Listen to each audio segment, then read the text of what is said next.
One Zambia, One Nation. Thanks for joining us on Zanis News to present. My name is Juliet Mutale.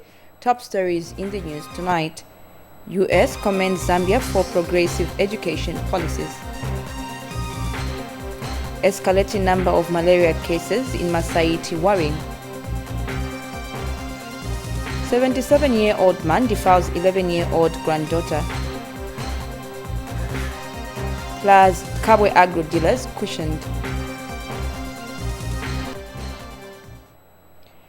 United States Secretary of Education Miguel Cardona has praised Zambia for strides made in the education sector. Dr. Cardona says education is a key enabler in enhancing and promoting democratic values in any nation. He explains that, therefore, any steps taken to develop the education sector play an important role in the promotion of democracy in countries. He notes that this is why the decision by the Zambian government to offer free education from the 1st to the 12th grade is a good initiative that will go a long way in promoting Zambia's democratic values. Dr. Cardona further explains that democracy can only be achieved when people are free to engage in progressive debates and are able to make informed decisions, which can only be done if people have the basic education standards.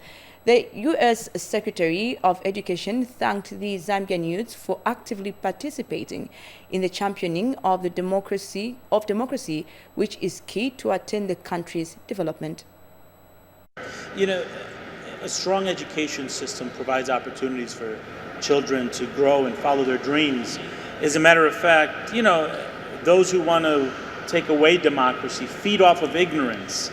So it's really important that we have our students, we have systems in place to develop our students not only literacy but understanding of civic engagement, their role, but not only their role in voting, but also knowing that they can also be leaders, they can also be mayors, they can be chairs of different commissions. And I think the role of education is to make sure that we're giving our students the tools that they need to be participants in democracy. What I say is, an investment in education is an investment in your country, in the economic prosperity of your country. As I said earlier in my remarks, it levels the playing field. There is so much talent in Zambia. There's so much talent in this continent that goes untapped because the opportunities are not there. Imagine the potential when we create a base of education where children see their skills, see what they bring to the table, take on leadership. The opportunities are endless and the potential is great. Focusing on education, focusing on a free election, focusing on open media, focusing on transparency in government, those are all really important principles of democracy that will lead to economic prosperity and it will lead to an educated workforce. Meanwhile, a Nigerian disability rights advocate says it is gratifying to note that African countries are now beginning to mainstream disability programs in their national development agenda. Grace Jerry said this on the sidelines of the Summit for Democracy in Lusaka. Details in this report by Kalan Muchima. The two-day Summit for Democracy, which is being held in Lusaka, has drawn participation from various public and private sectors. Among the delegates attending the summit are persons living with disabilities. Grace Jerry, a disability advocate and campaigner who is also executive director for Inclusive Friends in Nigeria, says mainstreaming disability programs in African governments is the only surest way of accommodating persons with disabilities in national development. Issues of disability across the African continent needs to be highly prioritized. So you would hear at forums where they talk about youth and women, and forgetting that the general underrepresented group are women, youth, and persons with disabilities. So when you are deliberate about mentioning persons with disabilities, when you mention these three underrepresented demography, it helps you to prioritize the needs of these people. And hearing the President HH talk about the plans for persons with disabilities, it kind of gladdened my heart, because you can't talk about an inclusive government and exclude this number of people. Ian Banda, who is director of Zambian Youth in Action, says the support which persons with disabilities are receiving from government is overwhelming. It has been good because that's what I was looking forward when I came to the summit, to see how the head of state will address issues of disability. And I feel very much happy that issues of disability has been mentioned, because that is one thing that we are most targeting in ensuring that persons with disabilities are represented on an equal basis for those without disabilities. Great. So we are very grateful that the head of state in his opening statement made very important commitments to an inclusive democratic system for persons with disabilities. In particular, we are delighted that he has committed that Zambia is going to reform the electoral system to ensure that it becomes more user-friendly to marginalized groups. It is our desire that we should begin to see a more supportive political environment, devoid of political violence, which has been a huge barrier for persons with disabilities. While addressing the delegates when he officially opened the summit, President Hakainde Hichilema assured persons with disabilities of his government's unwavering support. Kalan Muchima reporting for Zanis in Lusaka. Meanwhile, Goodwill Ambassador for Persons with Disabilities, Elijah Ngwale, has called on all countries in the world to put in place policies that support inclusive participation of persons with disabilities in the electoral process. Mr. Ngwale says countries that have participated in the Summit for Democracy should emulate Zambia by demonstrating the Convention on the Rights of Persons with Disabilities. He says the convention has provisions which support the participation of persons with disabilities in the election process. Mr. Ngwale notes that various people with disabilities have been given decision-making positions by government, a move he describes as progressive towards the welfare of persons in that category. He has meanwhile thanked government for its support towards persons with disabilities. Zambia has, alongside the United States, Costa Rica, Republic of Korea, and Netherlands, co-hosted the second Summit for Democracy, where inclusive participation of persons with disabilities in the electoral process is among thematic areas being focused on. The two-day summit, which opened yesterday, comes to a close today. We persons with disabilities, our demands on the world level, one,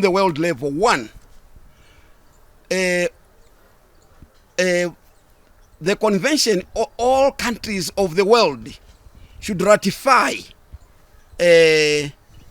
domesticate the convention on the rights of persons with disabilities.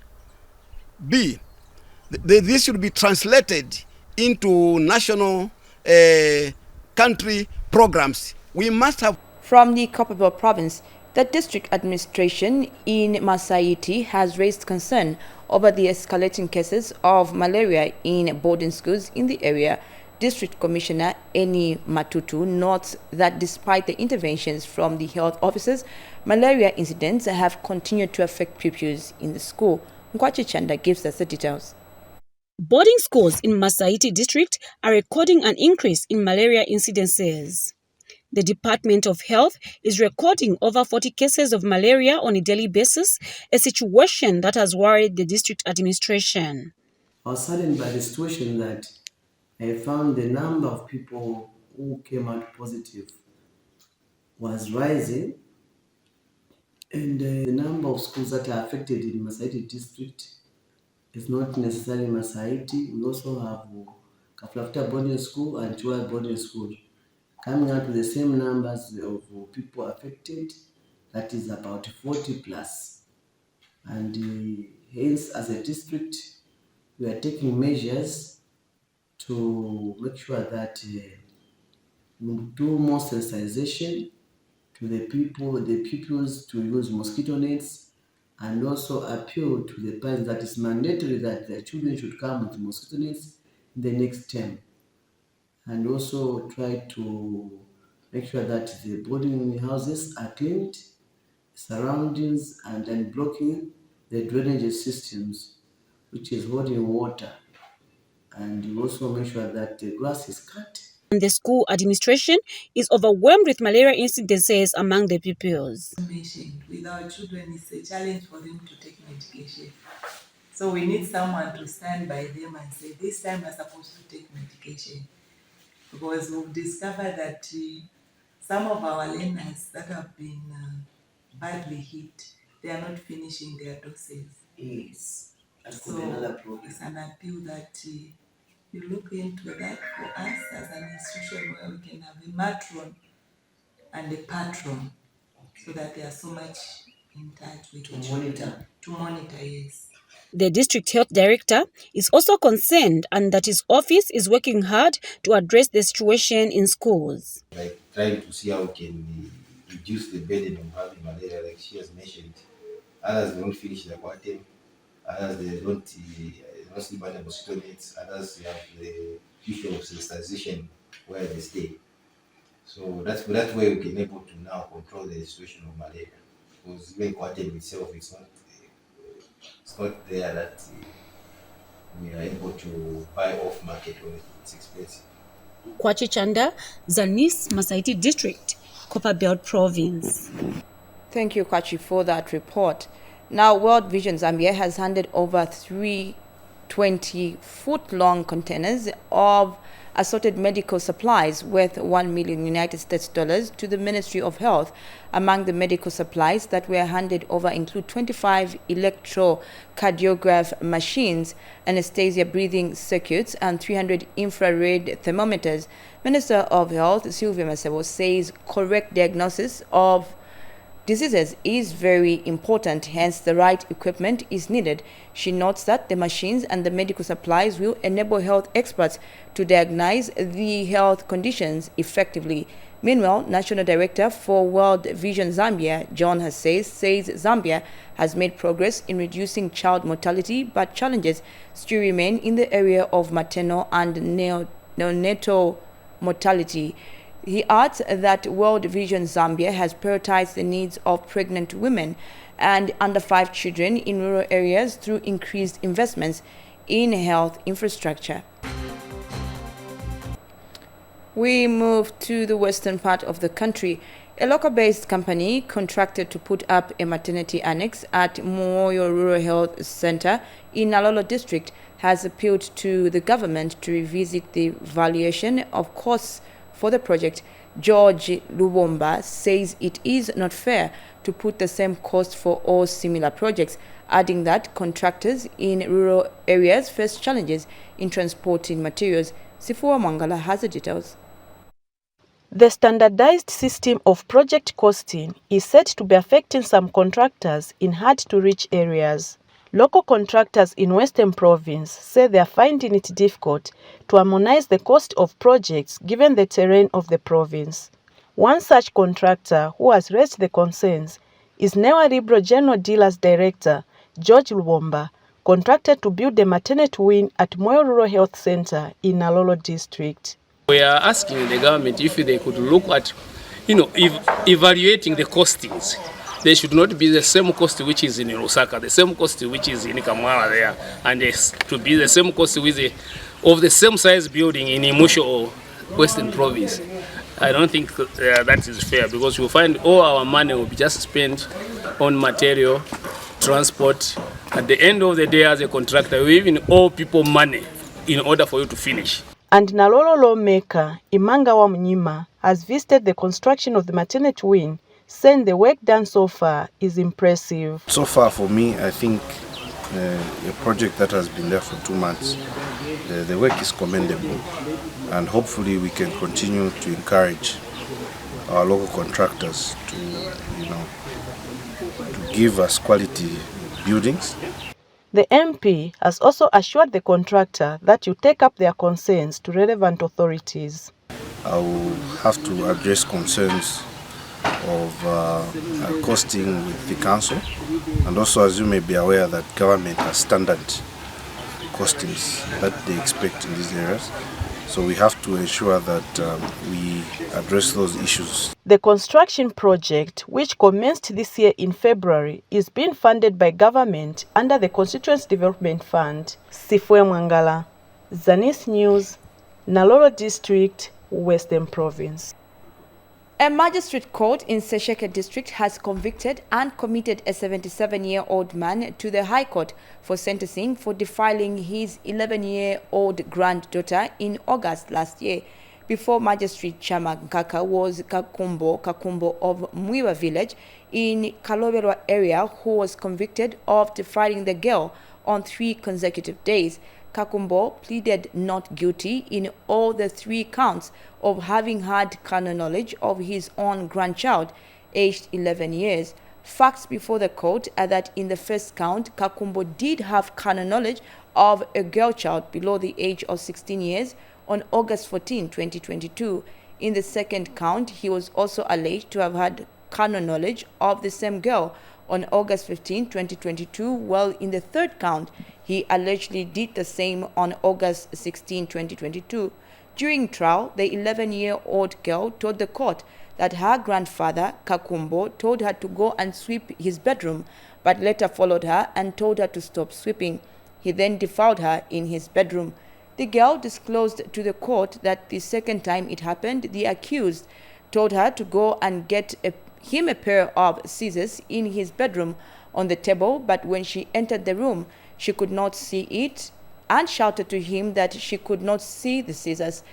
In delivering judgment, the court found the accused guilty of all 3 charges of defilement of a child contrary to Section 138, subsection 1, as amended by the Act number 15 of 2005 and Act number 2 of 2011 of the Penal Code, Chapter 87 of the laws of Zambia. Kakumbo has since been convicted for defilement and committed to the Mongo High Court for sentencing. Zanis News continues. The Road Transport and Safety Agency, RATSA, in Solwezi District has raised a safety concern over the continued use of motorbikes as taxis by some people in the district. RATSA Northwestern Province Manager Jean Chewe says it is worrying to see people being overloaded on motorbikes, posing a risk to their lives. Mwape Mwesa has the details. Bikes have recently become a common sight in most townships in Solwezi District. This is because motorbikes are considered to be cheaper, convenient, and a fast mode of transport. And now a number of people have found this as a source of income and employment. So maonda twamuna no be mama kujira.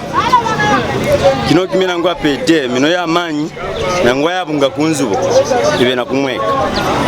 Ne ateba ne twamoto na kufundisha ne bana ba skuru kaibe na kwitu kwashako ne kunungurura ko tumazubo to twadzinga na twadzinga tutsetse bakusebeza na kaonda mwajokoro kwa mwana mukatsetse wapota ko tumarata wanungurira ko ne kaproti kobe namsi buno busuru mwane bwitu kwasha. Safety of the passengers is however not guaranteed, as most of these motorbike riders do not adhere to safety regulations. This has brought concern to the Road Transport and Safety Agency. Ngananina moto kayala nshafe parodi imfilo kufika kufamu nomba onda ilamshana pafamu bala kwa tama yo mente bala tupera nomba ndo ala double mbi drive ukwete iweta ukwete. We were seeing the bikers getting into the transportation business, which they're not supposed to. And we're seeing them overloading, carrying maybe 3 to 4 passengers, making them 4 or 5 on the bike. And that is a danger to road safety. It remains unknown when this business will be legalized, as the Road Traffic Act does not provide for the use of a motorbike for commercial purposes.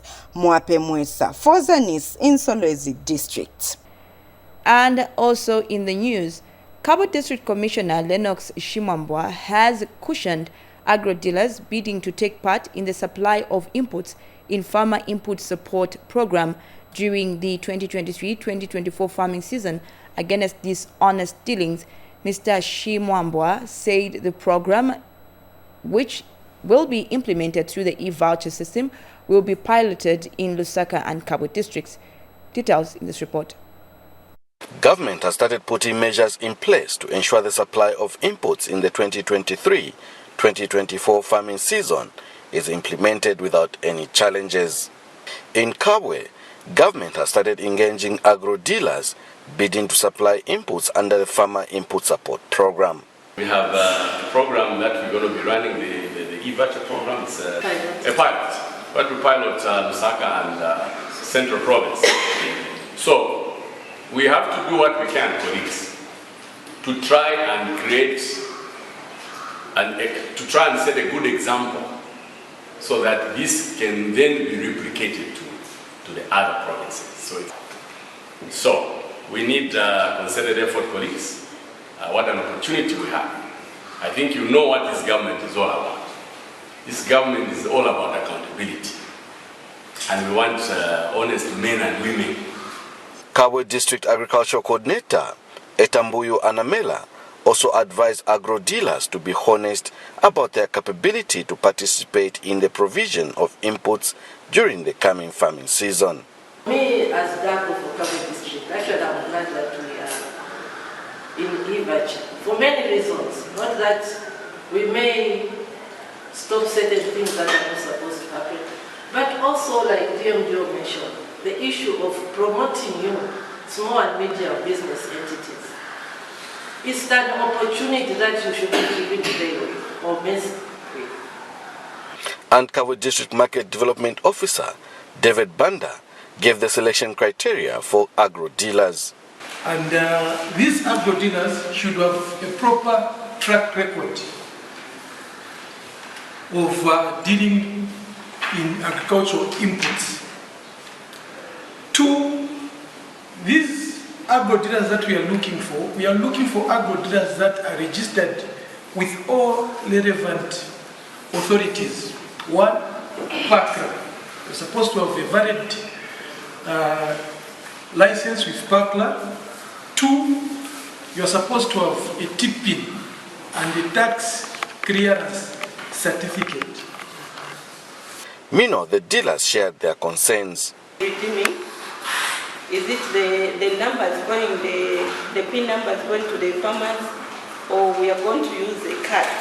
Because remember in the previous we used two systems. So we are not sure of which one the farmers are going to be using. Kelvin Tembo for Zanis in Kabwe, Central Province. The dry spell that has hit most parts of Southern Province have caused devastating effects to maize fields in Jikankata district. Fields in Chieftainess Mwenda and Chief Naluama have since dried up, threatening hunger in the two chiefdoms. Here is a report. Due to the dry spell affecting most parts of Southern Province, most maize fields in Chiefs Naluama and Mwenda have dried up. The dry spell poses a potential acute hunger in most villages in Naluama and Mwenda chiefdoms. The most affected villages include Jinyona Mujila, Jivwende, Lwenko, Hamutamba, Hajifwa, Jigani, Gasengo, and Shamikovo. Other villages include Mwenda Rise, Hamatuli, and Siamikovo, among others. Well, I think what she said is correct, because as you drive along, once you cross Kafio River, you drive along Livingstone Road, you see that a lot of maize is withered, and it's most of the parts of the district have those challenges. From Simwambwa, you come to Chidleka, you reach Kasengo, all the maize fields are dry. The affected farmers have asked the Disaster Management and Mitigation Unit to help their households with food. Mendimesulu Malala, Nikalagu Mwami Naluama, District ma Jikankata. So, Mayuma, Kojiri Uno, Imhola, Egatulegereha, Pauma Pogapata, Pie, Yalega Hula Yaunka. Itonde agutija tu pauti tubabo mapenza muhoboyo imbuto ya tugataya tugabula malago ya mbuto none tujirindira batinza nkulumendera tujeboga kuti cyane tupe tubuto jindi yatyane yatusiye so buli nzala mpati mujisi yana Luwama guno so tulalomba nkulumende bahaga inde kambo tulandira shome abo yakuti nkulumende itujisi bahaga inde ingayira tugwaya kujihale hali mapoka tokalisole de buhanga ino agayuma no hulumende agayuma mapoka ni watu mwatenga tulegera no mwanga tuli kutebula no mapoka agayuma no tulomba kuti mugatu yenu bantu inzala inakulindi unakuli nzala. The dry spell being experienced in Jikankata district is likely to affect the overall crop production in the district. The situation will call for relief food to avert hunger in the two chiefdoms. Brenda Mfalali, reporting for Zanis in Chigankata district of Southern Province. As we end the news, we recap on the headlines. U.S. commends Zambia for progressive education policies. Escalating number of malaria cases in Masaiti worrying. 77-year-old man defiles 11-year-old granddaughter. Plus, Kabwe agro dealers cushioned. Thank you so much for staying with us. Remember, we are one Zambia, one nation. On behalf of the entire Zanis production team, my name is Juliet Mtale saying bye-bye.